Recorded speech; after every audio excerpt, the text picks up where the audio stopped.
我们当然很想救治大家，可是总是不能把自己的船弄沉了，那也就救不了人了。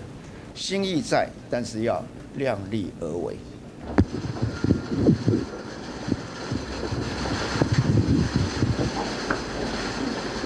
各位媒体朋友，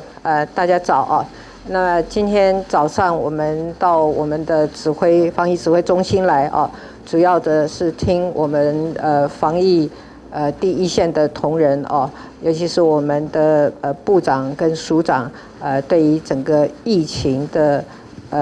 处理的一个简报，那了解现在处理的情况跟碰到的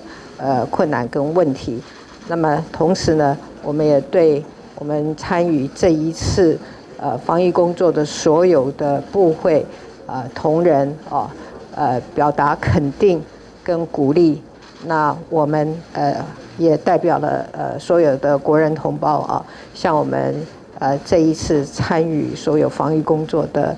同仁表达肯定跟感谢之意。上一次这个启宗部长他就是心疼同仁落泪，很多人都相当的舍不得。对，你今天有特别跟他说什么？刚刚我们在跟各部会同仁讲话的时候，有特别提到这一点，也就是说，这个抗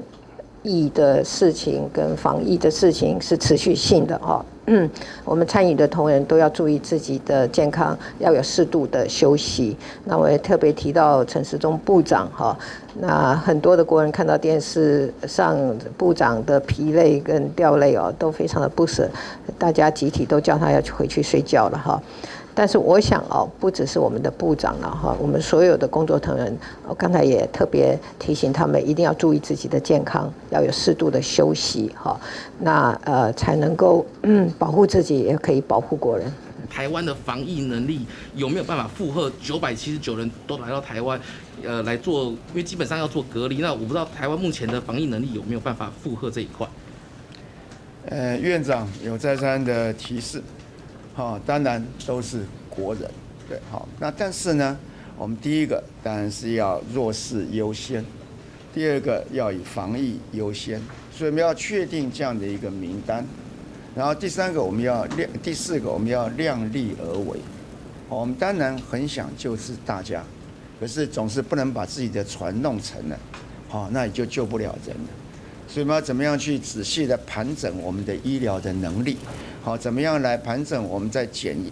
疫上的必要，检疫所的设置等等都要达到滴水不漏，那我们才有办法来照顾我们进一步照顾在武汉的国人。心意在，但是要量力而为。